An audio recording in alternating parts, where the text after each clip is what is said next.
In this particular video, we will look into the details of two classes of fungi. The first is Phycomycetes and the second is Ascomycetes. First, talking about the habitat of Phycomycetes, these are found in aquatic habitats as well as these are present on decaying wood in moist and damp places, and these will be present as obligate parasites on plants as well.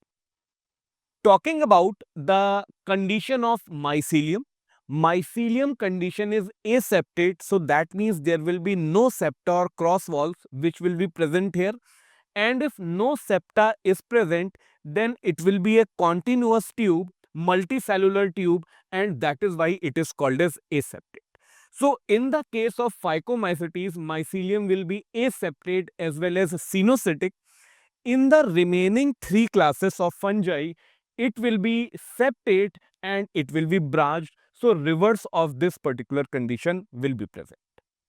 Now, talking about the different types of reproduction over here. First, we will look into asexual reproduction. Now, it is asexual reproduction or it is sexual reproduction. Both will happen by spores. And what are the names of the spores we need to note over here. So, asexual reproduction occurs by the spores which are called as sporangiospores. Now, these spores, if motile, are called as zoospores, and if these are non-motile, these are called as aplanospores.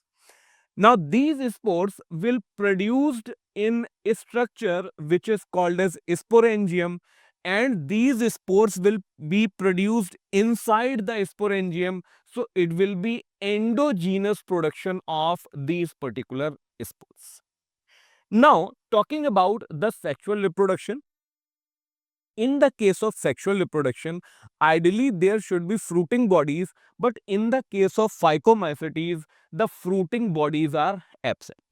Now, in this case, the gametes can have isogamous condition or it can have anisogamous or oogamous condition. The condition in which gametes are similar in morphology are called as isogamous, and if these are dissimilar, then these are called as anisogamous or oogamous. Now, in the case of Phycomycetes, there will be formation of zygospore and it will be formed by the fusion of two gametes. Talking about the examples over here, three examples are important in the case of Phycomycetes: Mucor, Albugo.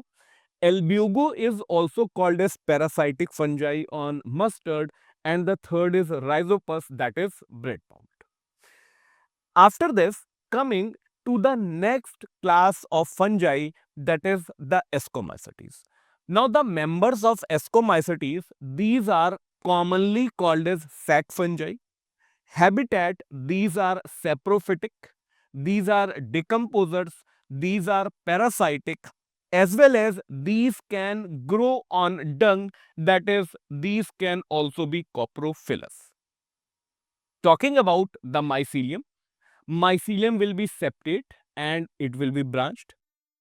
The members of Ascomycetes, these will mostly be multicellular, but there are instances of unicellular member also, and the example is yeast.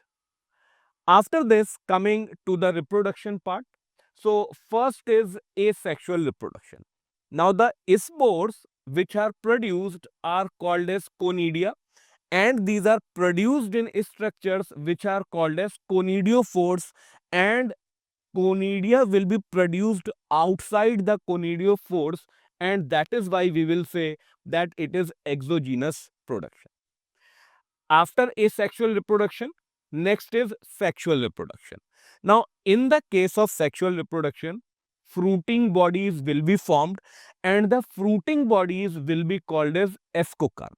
We can compare the name ascocarp with ascomycetes. So both have asco. So ascomycetes will have the fruiting bodies called as ascocarp.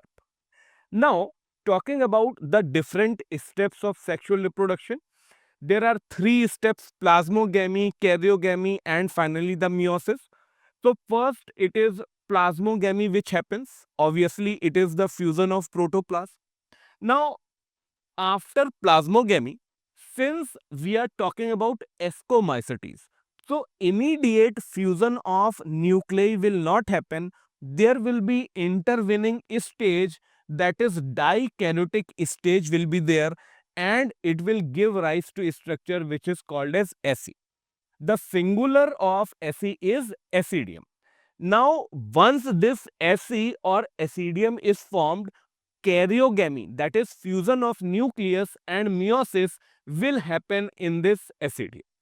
Now, talking about different steps we can keep over here. So, it will be fruiting bodies, that is the ascocarp. In this, first plasmogamy will happen. After plasmogamy, it will be formation of dikaryon, dikaryophase will be there. Now, after dikaryon, it will be formation of aci or ascus. Now, karyogamy and meiosis will happen in this ascus, and it will result into the formation of ascospores, that are the haploid spores, and these will be produced endogenously over here.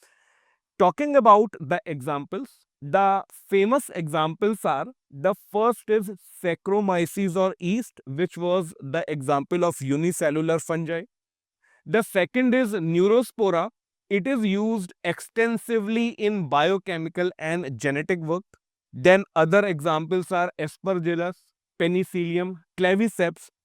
Two examples, that is morels and truffles, these two are edible and these are considered to be delicacies.